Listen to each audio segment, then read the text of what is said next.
நான்காவது மந்திரம். யதா சோம்யம் ஏகேன மிருத்பிண்டேன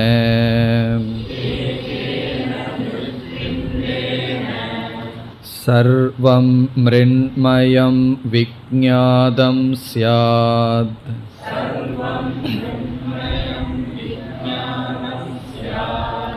வாசாரம்பணம் விகாரோ நாமதேயம்.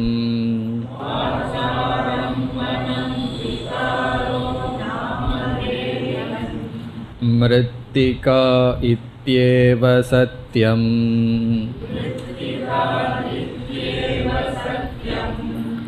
யதா சோம்ய ஏகேன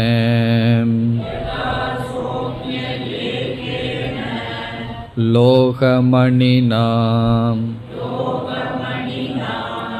சர்வம் லோகமயம் விஜ்ஞாதம் ஸ்யாத்.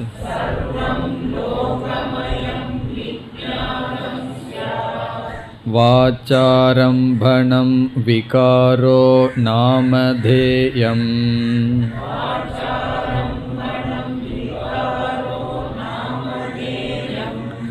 லோகமித்யேவ சத்யம். யதா சோம்ய ஏகேன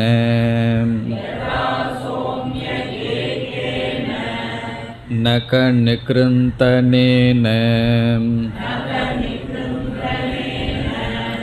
சர்வம் கார்ஷ்ணாயசம். விஜ்ஞாதம் ஸ்யாத். வாசாரம்பணம் விகாரோ நாமதேயம்.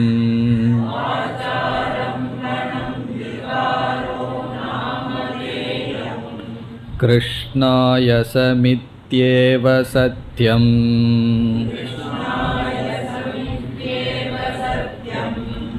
ஏவம் சோம்யம் ச ஆதேஷோ பவதீதி.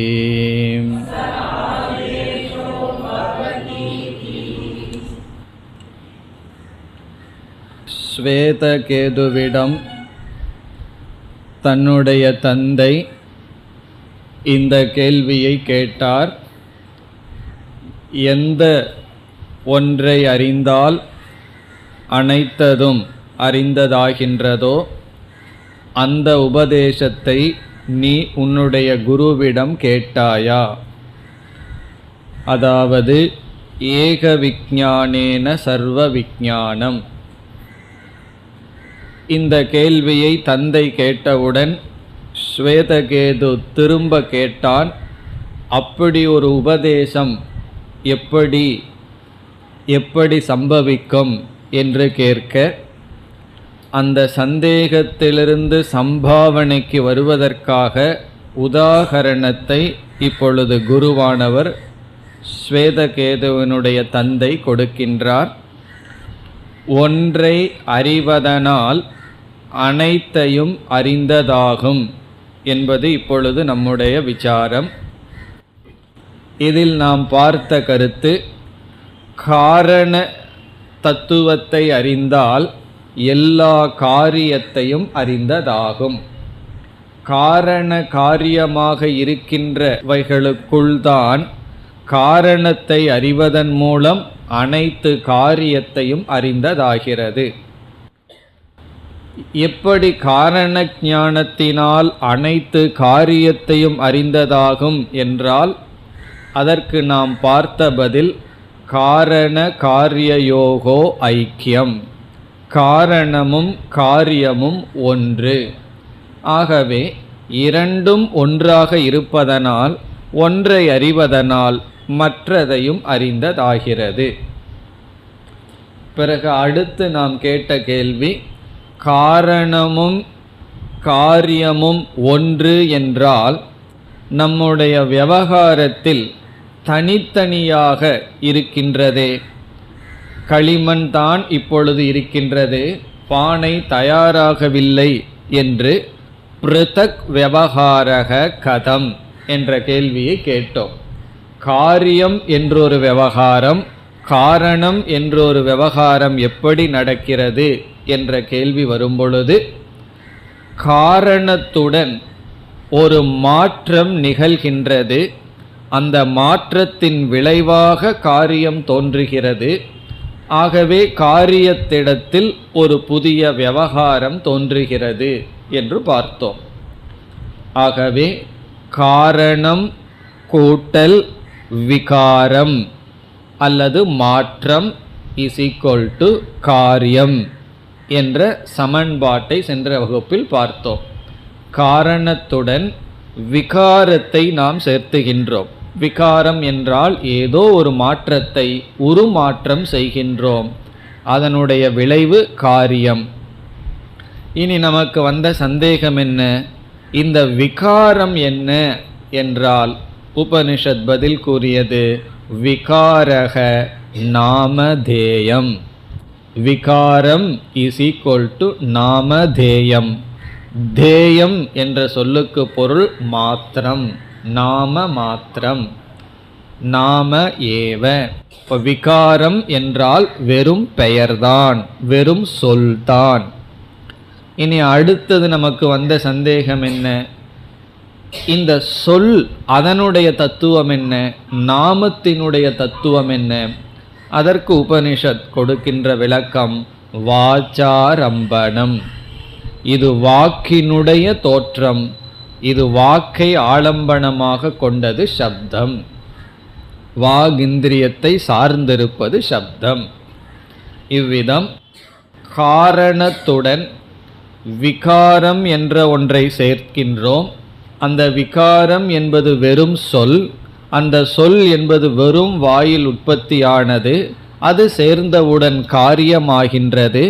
அந்த காரியத்தை நாம் விதவிதமாக தனியாக விவகாரம் செய்கின்றோம் என்று இதுவரை நாம் சென்ற வகுப்பில் பார்த்தோம்.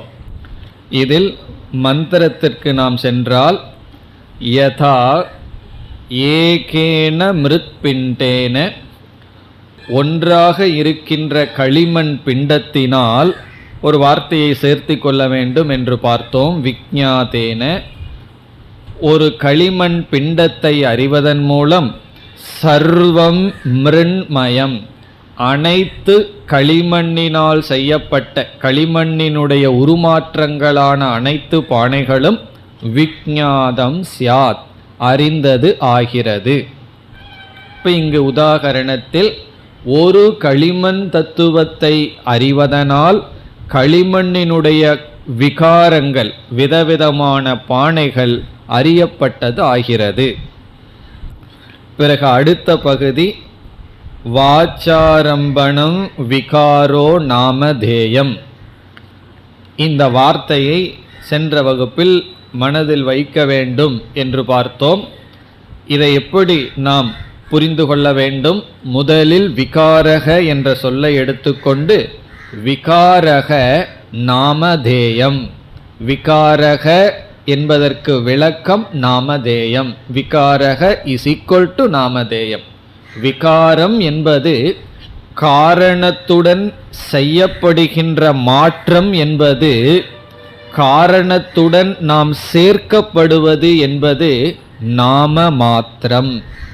இப்போ விகாரம் என்றால் மாற்றம், சேர்க்கப்படுவது. காரணத்துடன் சேர்க்கப்படும் பொழுது தானே காரியம் உற்பத்தி ஆகிறது. அது எதை சேர்க்கின்றோம் என்றால் என்ன மாற்றம் என்பதற்கு விளக்கம் வெறும் நாமத்தை தான் சேர்க்கின்றோம். பிறகு நாமம் என்றால் என்ன? வாச்சாரம்பணம்.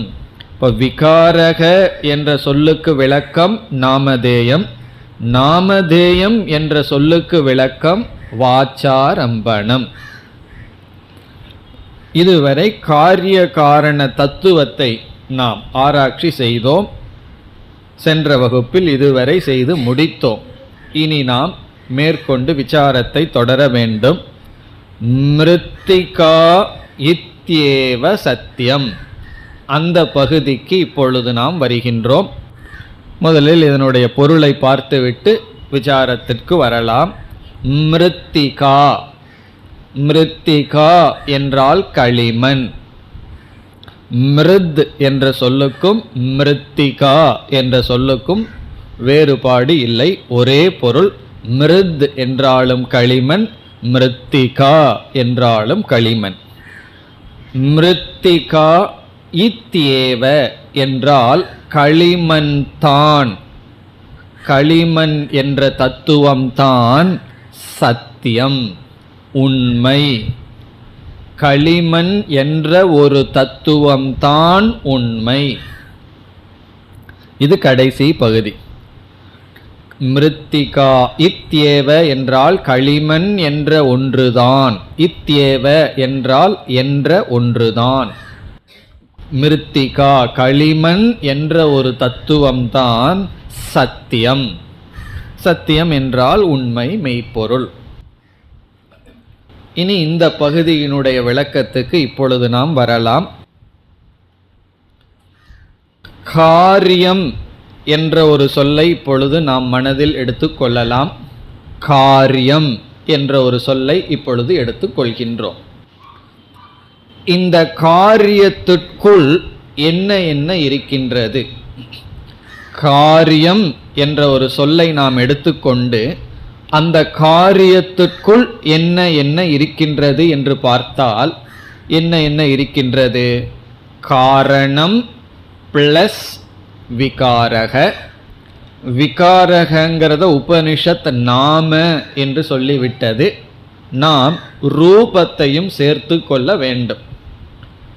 ஆகவே காரியம் என்ற ஒரு சொல்லுக்குள் இரண்டு அடங்கி இருக்கின்றது. ஒன்று காரணம், இனி ஒன்று நாம ரூபம். இப்போ இந்த இடத்துல இருக்கிறதுனால நாம நாமதேயம்ங்கிற வார்த்தையே பயன்படுத்துவோம். அந்த வார்த்தை நமக்கு ஃபெமிலியர் ஆகட்டும். இப்போ என்ன இருக்கின்றது? காரியத்திற்குள் காரணமும் நாமதேயமும் இருக்கின்றது. நாமதேயம் என்றால் நாம மாத்திரம், நாம ரூபம், ரூபத்தையும் சேர்த்து கொள்கின்றோம். இப்பொழுது நாம் காரியத்தோடு விவகாரம் செய்யும் பொழுது நம்முடைய கவனம் சில சமயங்களில் இந்த காரணத்தில் இருக்கும். அந்த காரணத்தை குறித்து காரணத்தில் கவனத்துடன் நாம் காரியத்தை கையாளுவோம், காரியத்தை புரிந்து கொள்வோம். சில சமயங்களில் நாம் என்ன செய்கின்றோம்?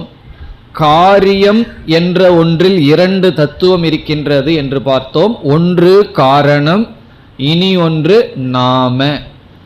சில சமயங்களில் காரணத்தை நாம் மறந்துவிட்டு அந்த நாம ரூபத்தில் நம்முடைய கவனம் இருக்கும்.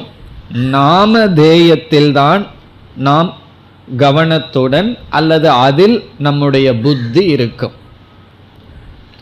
ஆகவே காரியம் என்ற ஒன்றை நாம் எடுத்துக்கொண்டால் அந்த காரியத்தில் இரண்டு அம்சங்கள் இருக்கின்றது. காரண அம்சம், நாமரூப அம்சம். எதுல? காரியத்தில் காரண அம்சம் இருக்கின்றது, நாமரூப அம்சம் இருக்கின்றது, நாமதேய அம்சம் இருக்கின்றது.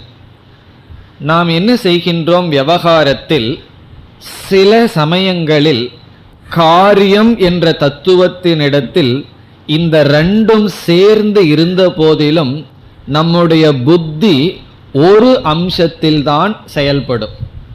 ஒன்னா காரண அம்சத்தை எடுத்துட்டு நம்ம புத்தி செயல்படும், அல்லது இனி ஒரு அம்சம் இருக்கின்றது அல்லவா, நாமரூப அம்சம்.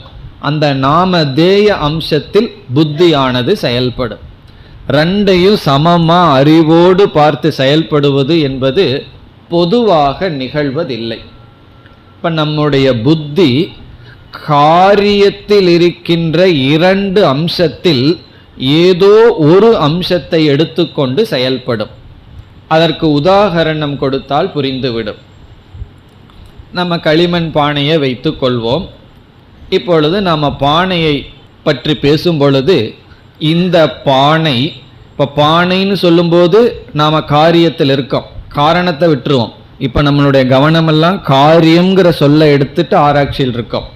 ஆகவே உதாரணம் சொல்லும்போது களிமண்ணை சொல்லக்கூடாது, பானையைத்தான் சொல்லணும். இப்போ இந்த பானை 5 கிலோ என்ற ஒரு பிரயோகத்தை நான் செய்கின்றேன். இந்த பானை 5 கிலோ என்று நான் சொல்லும் பொழுது, இப்பொழுது நான் எடுத்துக்கொண்ட தத்துவம் காரியம். காரணம் என்ன? நான் பானையை பற்றி பேசுகின்றேன். பானையை பற்றி பேசும் பொழுது 5 கிலோ இந்த பானை, வேறொரு பானை 3 கிலோ, வேறொரு பானை 1/2 கிலோ, இப்படியெல்லாம் பேசும் பொழுது நான் இந்த காரியமான பானைக்குள் எந்த அம்சத்தில் புத்தியை வைத்து பேசுகின்றேன்? என்னுடைய கவனம் என்ன என்றால் காரண அம்சத்தில் என்னுடைய புத்தி அப்பொழுது இருக்கின்றது. காரணம் என்ன? காரணமாக இருப்பது களிமண். களிமண்ணுக்குத்தான் வெயிட் இருக்கே தவிர அந்த ரூபத்துக்கும் பெயருக்கும் வெயிட் கிடையாது. இப்போ எப்பொழுதெல்லாம் இந்த பானை இவ்வளவு கிலோ அல்லது இந்த செயின் எவ்வளவு கிலோ, கிலோ வராது, செயின் எவ்வளவு கிராம்னு சொல்லி ஆகணும். ஏன்னா யாரும் கிலோ கணக்கில் செயின் கழுத்தில் போட்டுக்க முடியாது. எவ்வளவு கிராம்னு சொல்லும் பொழுது என்னுடைய கவனம் எங்கு இருக்கின்றது என்றால் காரண அம்சத்தில் புத்தி இருக்கின்றது. ஆனால் நான் எடுத்துக்கொண்டு விவகாரம் பண்ணுறது எது? காரியத்தை தான். காரியத்தை தான் எடுத்து விவகாரம் பண்ணுறேன்.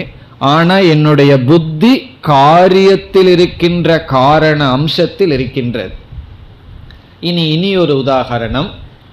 இந்த பானை நேற்று தோன்றியது. இந்த பானையானது இவ்வளவு கொள்ளளவு. இந்த பானையானது இன்று உடைந்து விட்டது என்று பானையினுடைய தோற்றத்தை நான் பேசுகின்றேன்.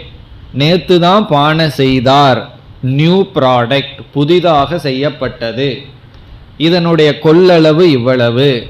இன்றே நான் உடைத்து விட்டேன், பானை அழிந்து விட்டது என்ற வார்த்தைகளை நான் சொல்லும் பொழுது நான் எதை விட்டு விட்டு எந்த அம்சத்தில் விவகாரம் செய்கின்றேன் என்றால் காரண அம்சத்தை முழுமையாக தியாகம் செய்துவிட்டு நாமரூப அம்சத்தில் மட்டும் என்னுடைய புத்தி இருந்து வருகின்றது. இப்ப காரியம் 2 அம்சத்துடன் கூடியது. இந்த நாமரூபம்ங்கிறது 2 அம்சமா எடுத்துக்கூடாது, 2 ஒன்று தான். அதனாலதான் நாமதேயம், நாம அம்சம். இனி ஒன்று காரண அம்சம் களிமண். இப்ப சில சமயங்களில் நாம் எப்படி விவகாரம் செய்கின்றோம்? சத்தியமாக இருக்கின்ற, அதாவது களிமண்ணை எடுத்துக்கொண்டு காரணத்தை எடுத்துக்கொண்டு காரண அம்சத்தில் நம்முடைய விவகாரம் இருக்கின்றது. எங்கு? காரியத்தில். பிறகு காரியத்தில் இனி ஒரு அம்சத்தில் நமக்கு விவகாரம் இருக்கின்றது. இப்போ ஒரு காரியம் நம்ம கையில கிடைச்சதுன்னா நான் எந்த புத்தியில காரியத்தை கையாளுகின்றேன், எந்த புத்தியுடன் இப்பொழுது நான் காரியத்தை நோக்கி கொண்டிருக்கின்றேன்னு பார்த்தா அது 2 புத்தியில நோக்கலாம். என்ன புத்தி? காரண புத்தி, நாமரூப புத்தி. அதனுடைய வெயிட்டு அதெல்லாம் பேசும் பொழுது காரண புத்தி. பிறகு அதனுடைய மாடல், செயினுடைய மாடல், டிசைன், இதையெல்லாம் பேசும் பொழுது நாமரூப புத்தியில் இருக்கலாம். ஆகவே இப்ப நம்ம அனுபவத்தில் என்ன பண்ணிட்டு இருக்கோம்?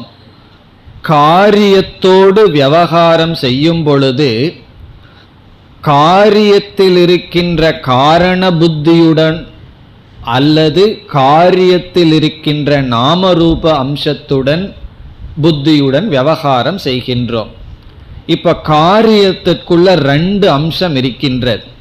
இப்போ உபனிஷத் கூறுகின்றது, இந்த 2 அம்சத்தில் ஒரு அம்சம் சத்தியம். ஒரு அம்சத்துக்கு உபனிஷத் ஒரு லட்சணம் கொடுக்கின்றது. இப்ப காரியத்துக்குள்ள 2 அம்சம் இருக்கு. அந்த 2 அம்சத்திற்குள்ள ஒரு அம்சத்திற்கு உபனிஷத் ஒரு லட்சணம் கொடுக்கின்றது. அந்த எந்த அம்சம்? மிருத்திகா இத்யேவ சத்தியம் என்று சொல்லும் பொழுது மிருத்திகா என்பது காரியத்திற்குள் இருக்கின்ற எந்த அம்சம்? காரண அம்சம். இப்ப காரியத்திற்குள் இருக்கின்ற காரண அம்சம் சத்தியம். அதுல இனி ஒரு முக்கியமான வார்த்தையை உபனிஷத் சேர்த்திருக்கின்றது. மிருத்திகா சத்தியம், அதாவது காரணமும் சத்தியம்னு சொல்லல, காரணம் சத்தியம்னு சொல்லல, காரணம் தான் சத்தியம். மிருத்திகாயித் ஏவ சத்தியம். இந்த ஏவகாரத்தை வச்சுதான் நம்ம அத்வைதத்தையே நிலைநாட்டுறோம். மிருத்திகா அபி சத்தியம்னு சொல்லியிருந்தா துவைதிகளாயிருப்போம் நம்ம. அதாவது களிமண்ணும் சத்தியம்னு சொல்லல, அல்லது களிமண் சத்தியம்னு சொல்லல, களிமண் தான் சத்தியம். அப்ப காரணத்திற்கு சாஸ்திரம் கொடுக்கின்ற ஒரு லட்சணம், ஒரு சொரூபம் சத்தியம். இப்ப சத்தியம்ங்கிறது காரணத்தினுடைய சொரூபம்.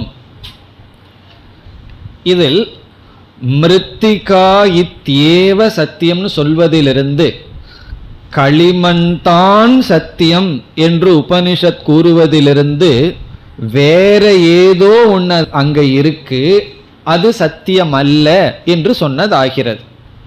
களிமண் தான் சத்தியம் என்று சொன்னதிலிருந்து இப்போ உபனிஷத் காரியத்தை பார்த்து பேசிட்டு இருக்குன்னு அர்த்தம்.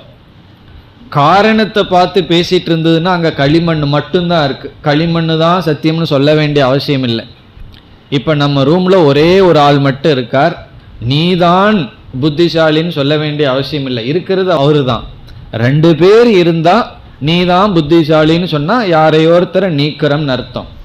அப்போ மிருத்திகா இத்யேவ சத்தியம்னு உபனிஷத் சொல்லும் பொழுது உபனிஷத் பானையை பார்த்து சொல்லுது. பானைய புத்தியில வச்சுட்டு இங்க குருவானவர் உபதேசம் செய்கின்றார். அதனாலதான் நம்ம ஆரம்பத்துல விசாரத்துல காரியத்தை எடுத்துக்கொண்டு விசாரத்திற்குள் நுழைந்தோம்.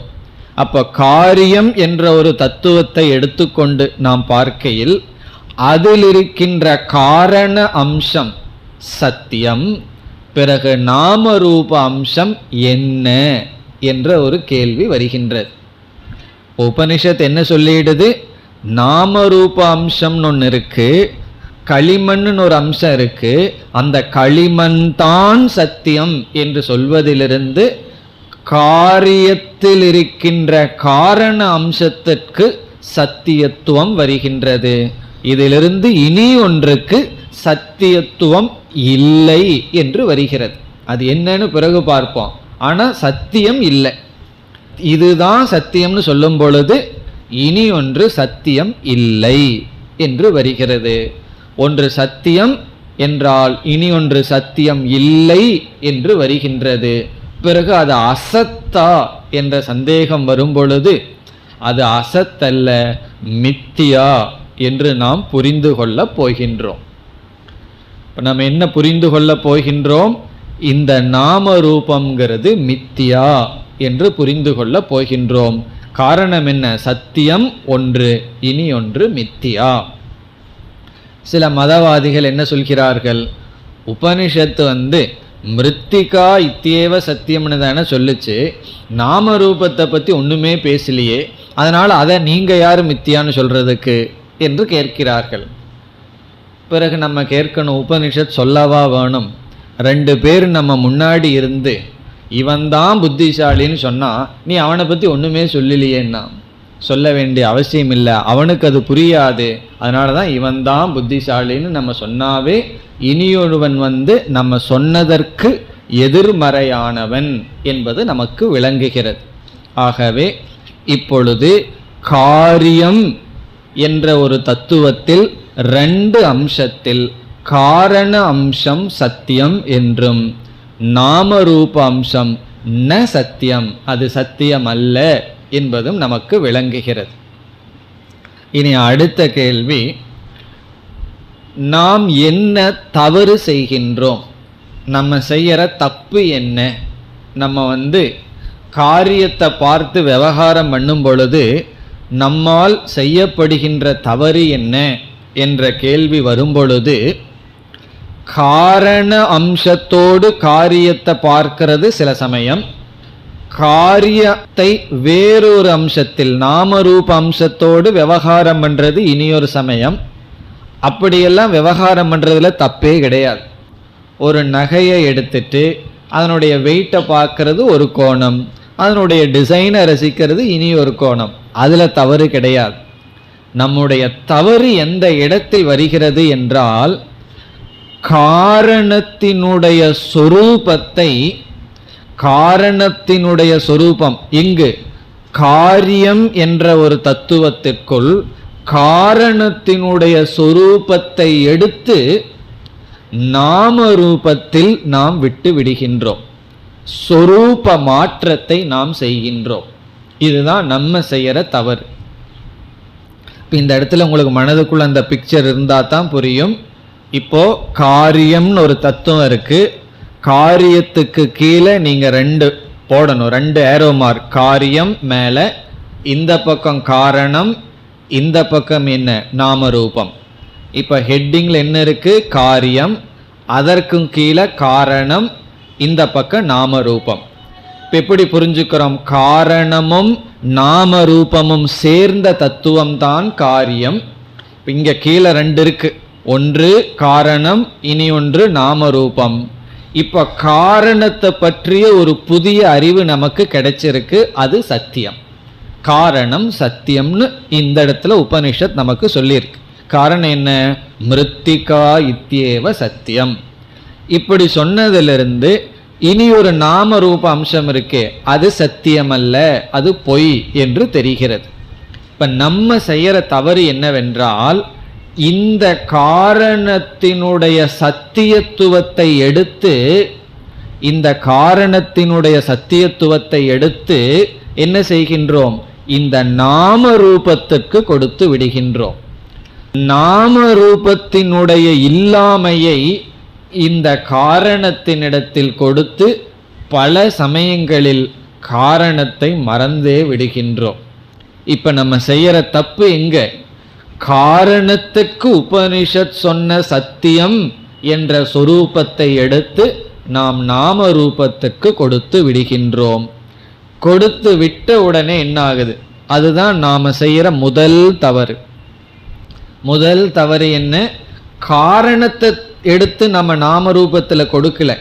காரணத்தை எடுத்து யாருனாலையும் நாம ரூபத்துல கொடுக்கிற தவறு செய்ய முடியாது. காரணத்தினுடைய சொரூபம் என்ன? உபனிஷத்து இங்க சொல்லியிருக்கு, சத்தியம். யாருமே களிமண்ணை போய் நாம ரூபம்னு தப்பு செய்ய மாட்டார்கள். களிமண்ணினுடைய சொரூபம் சத்தியம். அந்த சொரூபத்தை எடுத்து நாம ரூபத்தில் நாம் கொடுத்து விடுகின்றோம். அது எப்படி உங்களுக்கு தெரியுது நாம் கொடுத்து விடுகின்றோம் என்றால், நம்மளுடைய ரியாக்ஷன் அது காட்டுது. நம்மளுடைய துயரம் இப்படி செஞ்சிருக்கோங்கிறத காட்டுகின்றது. எப்படி என்றால், ஒரு பானை உடைந்து விடுகிறது, செயின் அந்துருது. இந்த மாதிரி வரும்பொழுது நமக்கு என்ன ஏற்படுகிறது? துயரம் ஏற்படுகிறது. காரணம் என்ன? இது நாசமாயிடுதே, இது நாசமாயிடுதேன்னு துயரம் வரும் பொழுது நம்ம என்ன எதிர்பார்த்திருக்கோம்? பானை உடைஞ்சிடுது, செயின் அந்துருது, உடனே இது உடைஞ்சிடுதே, இது அந்து விட்டதேன்னு சொல்லி நமக்கு துயரம் வரும் பொழுதே அந்த செயினிடம் என்ன எதிர்பார்த்திருக்கின்றோம்? அது நித்தியமா இருக்கணும், அது சத்தியமா இருக்கணும்னு எதிர்பார்த்த காரணத்தினால தான் அதற்கு விபரீதமா அங்க நடக்கும் பொழுது துக்கம் வருது. என்னைக்கு நமக்கு துக்கம் வரும்? ஒன்றை நம்ம ஒரு இடத்துல எதிர்பார்க்கிறோம், அது நடக்கல, அதனால துக்கம் வரும். அது இப்படித்தான் நடக்குன்னு நல்லா எதிர்பார்த்துட்டு காத்துட்டு உட்கார்ந்துட்டு இருந்தோம்னா துக்கமே வராது. ஒருத்தன் எக்ஸாம் எழுதியிருக்கான், அவன் காத்துட்டு உட்கார்ந்துட்டு இருக்கான், நானே இதை திருத்தினாலும் கூட பாஸ் மார்க் போட மாட்டேன்னு சொல்லி. அப்போ அவனுக்கு ஃபெயில் வந்ததுன்னு வச்சுக்குவோமே. ஒருத்தர் அப்படி தான் சொன்னார். ஒரு பையன், நான் எழுதுனதுக்கு என்னக்கிட்டேயே பேப்பரை கொடுத்தாலும் சத்தியமாக என் மனசாட்சிக்கு உட்பட்டு என்னால் பாஸ் மார்க் போட முடியாது. இவ்வளோ தூரம் எதிர்பார்த்துட்டு இருக்கான். அவனுக்கு எது ஆச்சரியம்? பாஸ்ன்னு வந்துட்டா தான் ஆச்சரியமாக இருக்குது, ஏதோ கம்ப்யூட்டர் தப்பு பண்ணிடுது. ஃபெயில்னு வந்ததுன்னு சொன்னால் அவனுக்கு ஒரு துக்கமும் இல்லை. காரணம் என்ன? அவன் அதைத்தான் அங்கே ஏற்றி வச்சிருக்கான், எதிர்பார்த்துருக்கான், அதுதான் வந்திருக்கு. பிறகு இவன் எதிர்பார்த்தது பாஸ் ஆகும்னு நினச்சான், ஆனால் ஆப்போசிட்டாக ரிசல்ட் வரும்போது துக்கப்படுது. இப்போ இது இப்படி நடந்துடுதேன்னு நமக்கு துக்கம் வர்றதுலேருந்து என்ன தெரியுது? அதற்கு விபரீதமானதை நம்ம அங்கே எதிர்பார்த்திருக்கின்றோம். அதிலிருந்து நாம் தாக்கப்படுகிறோம்னு சொன்னால் அந்த இடத்துல என்ன புத்தி போயிடுது? நாம ரூபம்ங்கிற புத்தி போய் நாம ரூபத்தில் என்ன புத்தி வந்தாச்சு? காரணத்தினுடைய தன்மையான புத்தி அங்கு இருக்கின்றது. இப்போ நம்ம செய்யற மிஸ்டேக் என்ன? நாம ரூப அம்சத்தில், இப்போ காரியத்தினுடைய நாம ரூப அம்சத்தில் காரணத்தினுடைய சொரூபமானது எதிர்பார்க்கப்படுகின்றது, சொரூபமானது ஏற்றி வைக்கப்பட்டு விட்டது. காரணத்தினுடைய சொரூபம் என்ன? மிருத்திகா இத்யேவ சத்தியம். இந்த சத்தியத்துவமானது இங்கு சென்று விட்டது. இது எதை குறிக்கின்றது? அதாவது இந்த துயரம்ங்கிறது நம்ம எதற்கு கொடுத்த உதாகரணம்? அங்கு சென்று விட்டதுங்கிறதுக்கு நம்மளுடைய துயரம்தான் அத்தாட்சி, அதுதான் சாட்சி.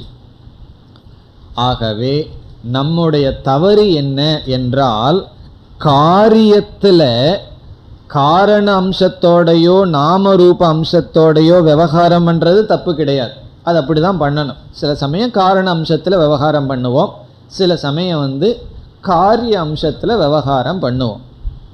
ஆனால் நம்ம எந்த இடத்துல சம்சாரி ஆகிறோம்?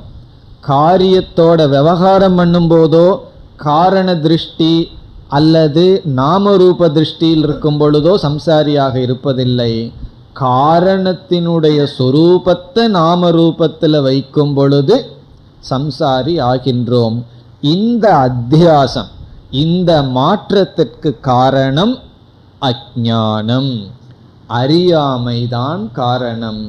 நமக்கு இந்த மாதிரி காரிய காரணத்தை பிரித்து இந்த அம்சம் இது, இந்த அம்சம் இது என்ற அஞ்ஞானம், அந்த அஞ்ஞானத்தினுடைய விளைவாக இந்த தவறை செய்கின்றோம். எந்த அஞ்ஞானம்? காரண அஞ்ஞானம் அல்ல, காரணத்தினுடைய சொரூப அஞ்ஞானம்.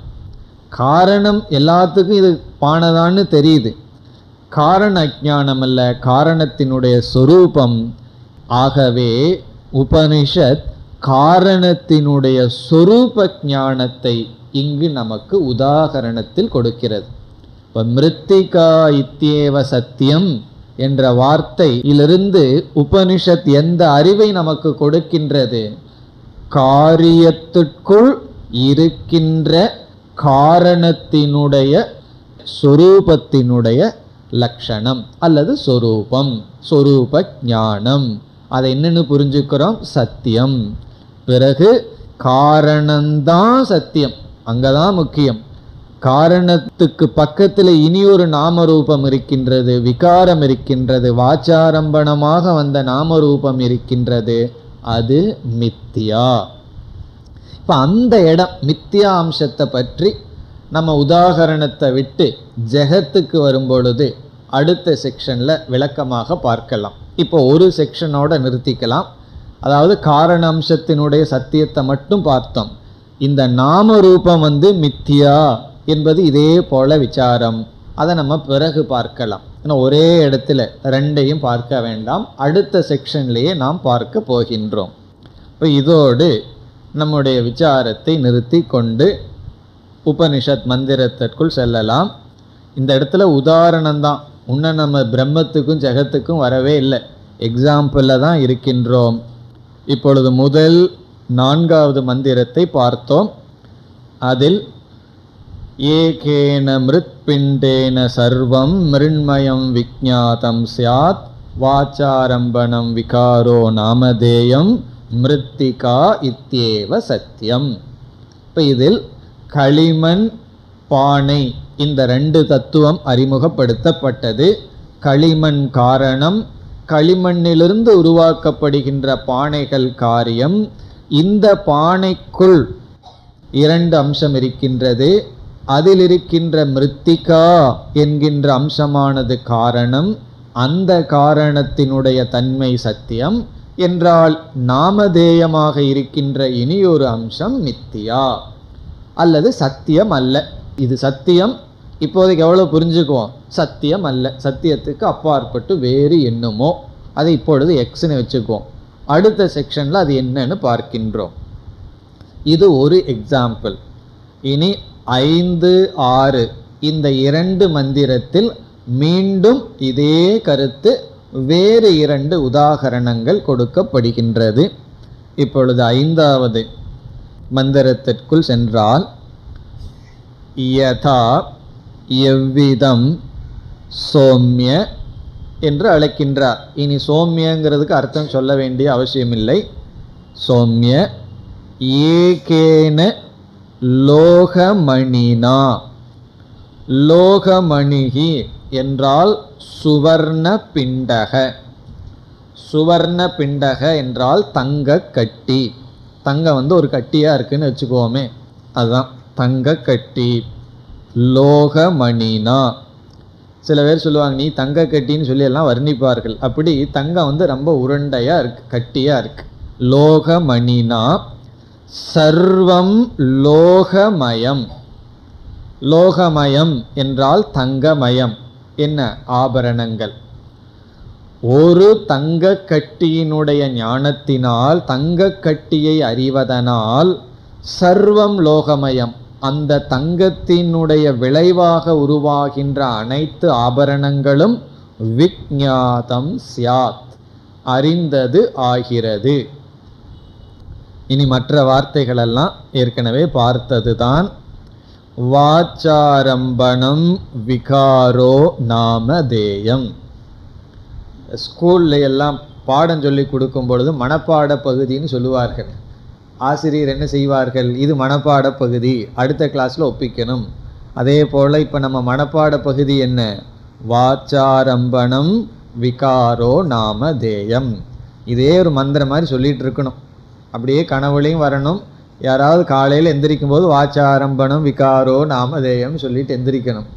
இதை எப்படி புரிஞ்சுக்கணும், விகாரக இஸ் ஈக்குவல் டு நாமதேயம், நாமதேயம் இஸ் ஈக்குவல் டு வாச்சாரம்பணம். பிறகு விகாரகங்கிறது எனக்கு சந்தேகம் வந்துடுதுன்னா, காரணத்துடன் செய்யப்படுகின்ற ஒரு செயல், ஒரு மாற்றம். அந்த மாற்றம் என்ன, அல்லது காரணத்துடன் சேர்க்கப்படுவது. காரணத்துடன் சேர்க்கப்படுவது தான் விகாரம். என்ன சேர்க்கப்படுது, ஒரு பேரு தான் சேர்க்கப்படுது. அந்த இடத்துல உருவமும் புரிந்து கொள்ள வேண்டும். பிறகு அந்த பேர்னா என்ன என்றால் அது வாக்கில் உருவானது. லோகம் இத்யேவ சத்தியம். லோகம் என்றால் தங்கம்தான் சத்தியம். அங்கே இப்படி மிருத்திகா இத்யேவ சத்தியம்னு சொல்லப்பட்டதோ அதுபோல தங்கம் என்ற ஒரு தத்துவம்தான் சத்தியம். இதிலிருந்து காரணத்தினுடைய சொரூபம் சத்தியம், காரணம் சத்தியம். காரணம் சத்தியம்னு சொல்றோம், காரியம் மித்தியான்னு சொல்லுவோம். பொதுவாக காரணம் சத்தியம், காரியம் மித்தியா. அந்த காரியம்ங்கிற இடத்துக்கு விகாரம் அல்லது நாமரூபம்னு அர்த்தம். நம்ம இப்போ விசாரம் செய்ததில் காரியத்தில் 2 அம்சம் இருக்கு, காரண அம்சம் நாமரூப அம்சம்னு சொன்னோம். அதில் காரியத்தினுடைய காரண அம்சத்தை எடுத்துக்கொண்டால் காரியம் சத்தியம் அப்படித்தான் சொல்லணும். காரியத்தில் நம்முடைய புத்தியானது காரண அம்சத்தில் இருந்தால், காரண அம்சத்தில் இருக்கின்ற பொழுது காரியம் சத்தியம். காரியம் சத்தியம்னு தைரியமா சொல்லணும். காரணம் என்ன, என்னுடைய புத்தி காரியத்தினுடைய காரண அம்சத்தில் இருக்கிறது. காரியத்தை மித்தியான்னு எப்ப சொல்லலாம், என்னுடைய புத்தி நாம ரூபத்தில் இருந்தால். இப்ப பானை சத்தியமா மித்தியாவான்னு யாராவது கேட்ட என்ன பதில் சொல்லணும், பானை சத்தியமா மித்தியாவா என்றால் எந்த அடிப்படையில் அப்படின்னு திருப்பி கேட்கணும். திருப்பி கேட்கணும், நமக்குள்ளேயே இந்த சந்தேகம் வந்தது, பானை சத்தியமா மித்தியாவா, எந்த ஸ்டாண்ட் பாயிண்ட், எந்த அடிப்படை. காரணத்தின் அடிப்படையில் பானை சத்தியம். பிறகு நாம ரூபம் நாமதேயத்தின் அடிப்படையில் சத்தியம் அல்ல. அது மித்தியான்னு நமக்கு தெரிஞ்சதுனால சொல்றோம், சத்தியம் அல்ல, அதாவது மித்தியா. அதுதான் லோகமித்யேவ சத்தியம். இனி அடுத்தது மூன்றாவது உதாகரணம், ஆறாவது மந்திரம். யதா சோம்ய ஏகேன, அதே சொற்கள். நெக நிகிருந்தனேன. நெக நிகிருந்தனம் என்றால் நெயில் கட்டர். நம்மளுடைய நெகங்களை எல்லாம் கட் பண்ணுவோமே, அந்த நெயில் கட்டர் உபனிஷத்து காலத்திலேயே இருந்திருக்கு.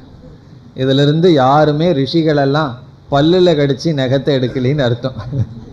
ஏன்னா அவர்களும் கூட நெயில் கட்டரில் தான் பண்ணார்கள். ஒருவர் வந்து ரொம்ப பெருமையாக சொன்னார், நான் நெயில் கட்டரையே யூஸ் பண்ணுறதில்ல, பல்லையே யூஸ் பண்ணிக்கிறேன்னு சொல்லி. எதுக்கு பகவான் பல்ல படைச்சாரோ அதுக்கு தான் பயன்படுத்தணும், நெகத்தை வெட்டுறதுக்கல்ல. நெக நிகிருந்தனம் என்ற சொல்லிலிருந்து நெயில் கட்டருக்கு பயன்படுத்தப்படும், நம்முடைய நகத்தை வெட்டுறதுக்கு பயன்படுத்தப்படும் இரும்பை இந்த இடத்துல எடுத்துக்கொள்ள வேண்டும். உபனிஷத்து வந்து இந்த இடத்துல காரியத்தையே கூறிவிட்டது, நாம் காரணத்தை எடுத்துக்கொள்ள வேண்டும். ஆகவே கிருஷ்ணாயச பிண்டேன அப்படின்னு எடுத்துக்கணும். கிருஷ்ணாயசம் என்றால் இரும்பு, கிருஷ்ணாயச பிண்டேன அந்த இரும்பில் தானே நெயில் கட்டரெல்லாம் பண்ணுறோம். இப்போ நெக நிகிருந்தனேன என்றால் நெயில் கட்டருக்கு பயன்படுத்தப்படும் இரும்பினுடைய ஞானத்தினால். இதனுடைய சுருக்கம் என்ன? இரும்பினுடைய ஞானத்தினால், ஒரு இரும்பினுடைய ஞானத்தினால் சர்வம் கார்ஷ்ணாயசம். கார்ஷ்ணாயசம் என்றால் இரும்பினுடைய விகாரங்கள், இரும்பினுடைய விகாரங்கள், இரும்பிலிருந்து அயனிலிருந்து என்னென்னலாம் மாற்றம் இருக்கோ அனைத்தும். விஞ்ஞாதம் ஸ்யாத், அறிந்தது ஆகிறது. கார்ஷ்ணாயசம் விஞ்ஞாதம் ஸ்யாத். இப்போ 3 உதாகரணம். களிமண், தங்கம், இரும்பு. களிமண்ணை அறிந்தால் களிமண்ணிலிருந்து தோன்றிய அனைத்தும் அறிந்ததாகிறது. தங்கத்தை அறிந்தால் தங்கத்திலிருந்து வந்த மாற்றங்கள் அனைத்தும் அறிந்ததாகிறது. இரும்பை அறிந்தால் இரும்பிலிருந்து உருவாக்கப்படுகின்ற அனைத்து பொருள்களும் அறிந்ததாகிறது. வாச்சாரம்பணம் விகாரோ நாமதேயம் கிருஷ்ணாயசமித்யேவ சத்தியம். கிருஷ்ணாயசம் இரும்புதான் சத்தியம். இனி அதற்கு பிறகு ஏவம் சோம்ய. ஏவம்னா இவ்விதத்தில், பிரியமானவனே மாணவனே, இவ்விதத்தில் சக ஆதேசக பவதி, அந்த ஆதேசம் இருக்கின்றது, அமைந்துள்ளது. நீ இப்படி ஒரு ஆதேசத்தை, விளக்கத்தை, தத்துவத்தை கேட்டையான்னு குரு கேட்டார், தந்தை கேட்டார், சிஷ்யன் கேட்டான், ஸ்வேதகேது கேட்டான். அப்படி என்ன அந்த ஆதேசம்? இந்த 3 உதாகரணங்களை சொல்லி இப்படி அது அமையும். இதிலிருந்து தந்தையானவர் என்ன அறிவை கொடுத்தார் என்றால், காரணம் என்ற ஒன்றை அறிந்தால் அனைத்தும் அறிந்ததாகிறது. இப்போ இதுலேயும் சில சூக்ஷ்மங்கள் எல்லாம் இருக்கின்றது. நம்ம களிமண்ணை தெரிஞ்சிட்டோம்னா அனைத்து பானையையும் அறிந்ததாகிறது என்பதிலிருந்து அனைத்து பானையினுடைய சத்திய அம்சத்தை நாம் அறிந்ததாகிறது. அனைத்து பானைகளுக்குள், காரியத்திற்குள் இருக்கின்ற அனைத்து சத்திய அம்சத்தையும் நாம் அறிந்துள்ளோம். பிறகு இனியொரு அம்சத்தை நம்ம அறிஞ்சிக்க மாட்டோம், நாம் அறியவில்லை, அறிய வேண்டிய அவசியமும் இல்லை. அந்த அறிவை அடைஞ்சிடுவோம். ஒரு அறிவு என்ன? ஒரு அறிவை அடைஞ்சிட்டோம்னா, காரணத்தினுடைய ஞானத்தை அடைஞ்சிட்டோம்னா, அந்த காரணம்தான் எல்லா காரியத்திலையும் சத்தியமா இருக்கிறதுனால அனைத்து காரியத்தினுடைய சத்திய அம்சத்தை தெரிஞ்சிருக்கோம். பிறகு அனைத்து காரியத்துக்குள்ளேயும் அசத்தியமான அம்சம் இருக்கு, அதை நம்ம தெரிஞ்சிருக்க மாட்டோம். இது எல்லாம் பானையினால் ஆனதுன்னு தெரிஞ்சிட்டா, பானையை பார்த்த உடனே இது எவ்வளவு லிட்டர்னெல்லாம் நமக்கு ஞானம் வராது, அல்லது பேரெல்லாம் நமக்கு அந்த அறிவு வராது.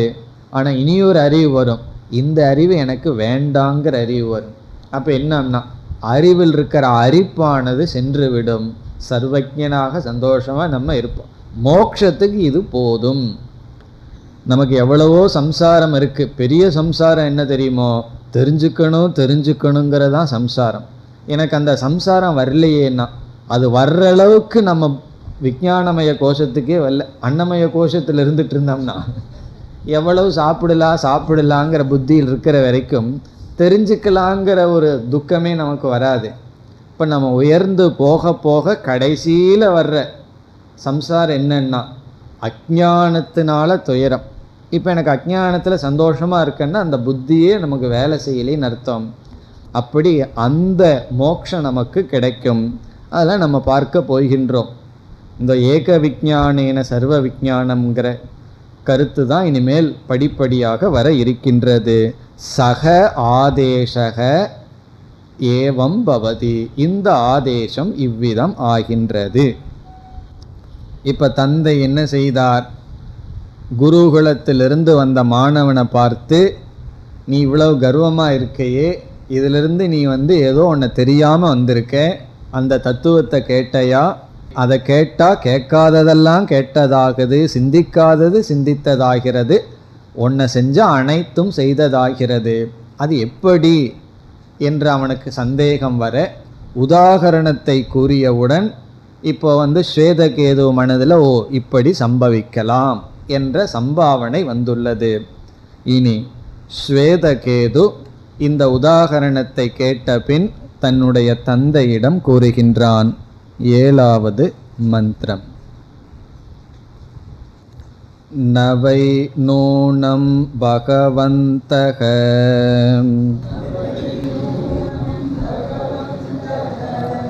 த ஏதத் அவேதிஷுஹோ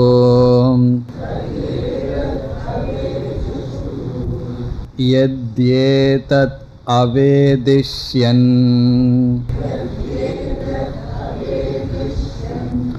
கதம் மே ந அவக்ஷ்யன் இதி.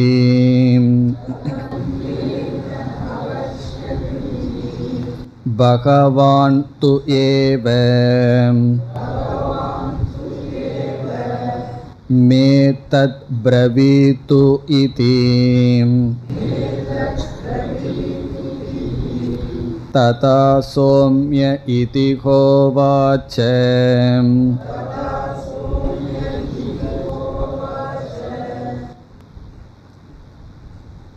ஸ்வேதகேது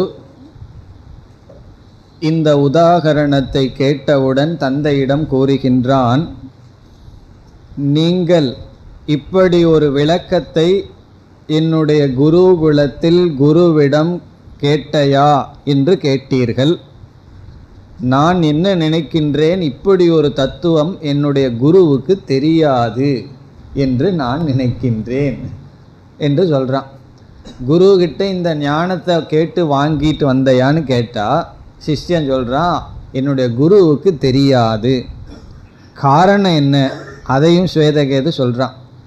இப்படி ஒரு ஞானம், ஏக விஞ்ஞானேன சர்வ விஞ்ஞானம் பவதி என்ற ஒரு ஞானமே என்னுடைய குருவுக்கு தெரியாது.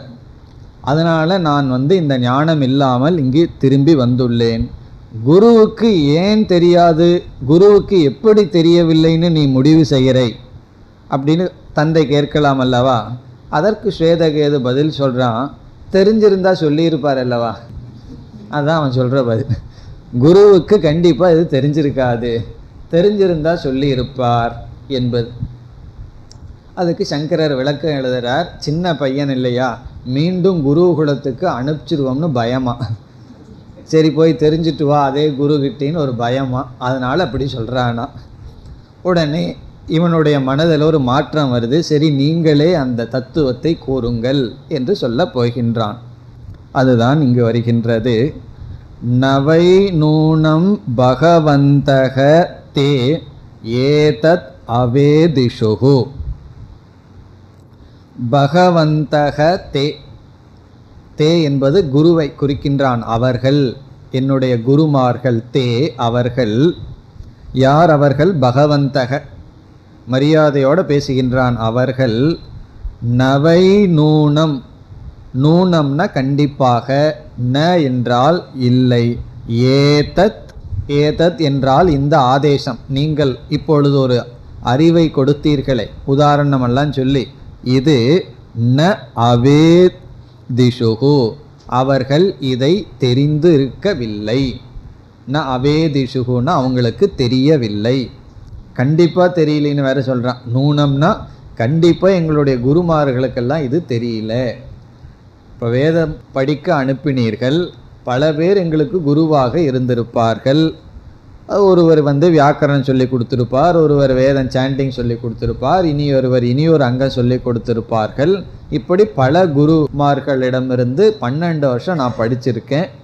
யாருமே இந்த தத்துவத்தை தெரிஞ்சவர்களாக இல்லை. பிறகு அவர்களுக்கு இது தெரிந்திருந்தால் சொல்லாமல் இருந்திருப்பார்களா என்று கேட்கின்றான். எது ஹ ஏதத் அவேதிஷ்யன், அவேதிஷ்யன் என்றால் அவர்கள் அறிந்திருந்தால், ஒரு கண்டிஷன். அவேதிஷ்யன் எது ஹி ஏதத், இந்த தத்துவத்தை அவர்கள் அறிந்திருந்தால், கதம் மே ந அவக்ஷ்யன், யாது காரணத்தினால் எனக்கு சொல்லாமல் இருந்திருப்பார்கள். அதுக்கு ஒரு காரணமும் இல்லையே.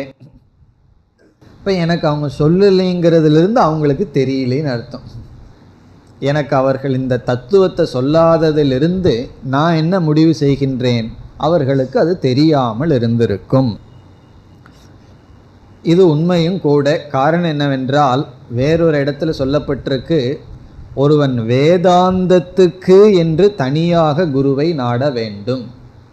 வேதம் ஒருவரிடம் படிச்சிருக்கலாம், வியாக்கரணம் ஒருவரிடம் படிச்சிருக்கலாம், தர்க்கம் ஒருத்தர்கிட்ட போய் படிக்கலாம். அப்படி யாரிடம் வேண்டாலும் எது வேணாலும் படிக்கலாம். அவங்கவுங்க அதில் ஸ்பெஷலிஸ்டாக இருப்பார்கள். தர்க்கம் படித்தவங்க, அதை டீச் பண்ணுறவங்க அதில் தான் ஸ்பெஷலிஸ்டாக இருப்பார்கள்.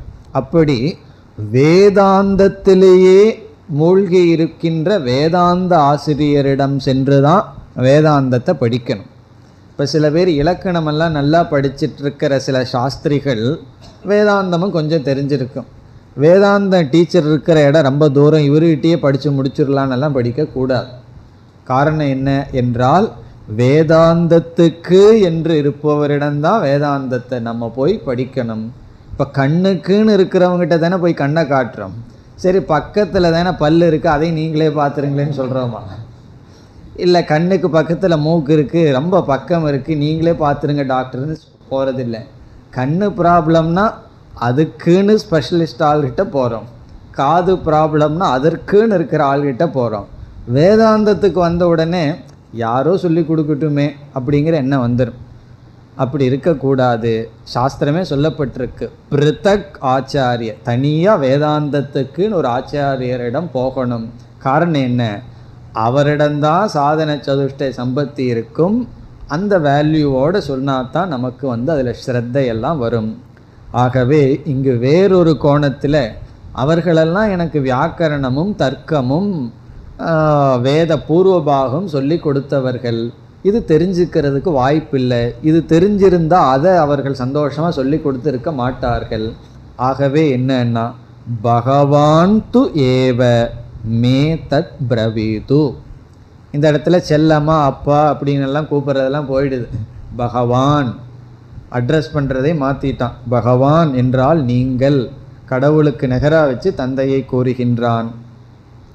இப்போ இவனுக்கு தந்தைங்கிற ஆட்டிடியூடு போயாச்சு.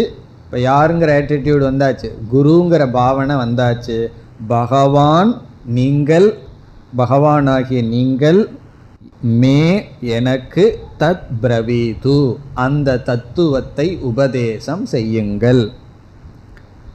மே என்றால் எனக்கு, தது அந்த தத்துவத்தை, அந்த ஒன்றை அறிந்தால் அனைத்தையும் அறிந்ததாகிறதோ அந்த தத்துவத்தை உபதேசம் செய்யுங்கள். இதி இது ஸ்வேதகேது ஆக, ஸ்வேதகேது கூறினார். உடனே தந்தை என்ன சொன்னார், ததா சோம்ய இதிஹ உவாச்ச.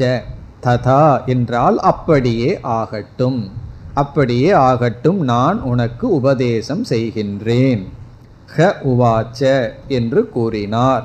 இப்போ ததா சௌமிய என்பது ஸ்வேதகேதுவினுடைய தந்தையினுடைய சொல். நான் உனக்கு உபதேசம் செய்கின்றேன். இப்போ இந்த இடத்துல நம்ம என்ன புரிஞ்சுக்கணும்? ஸ்வேதகேது அதிகாரி ஆனான். ஸ்வேதகேதுவுக்கு அதிகாரித்துவம் வந்தது. காரணம் என்ன? நீங்களே இந்த ஆதேசத்தை சொல்லுங்கள் என்று கேட்டான். அதிகாரித்துவம் எப்பொழுது வரும் என்றால் கேட்கணும், வாயை விட்டு கேட்கணும். ஒரு கால் இவனுடைய குருமார்களுக்கு தெரிந்தும் இருக்கலாம். ஸ்வேதகேது கேட்காததனால் அவர்கள் சொல்லாமல் இருந்திருக்கலாம்.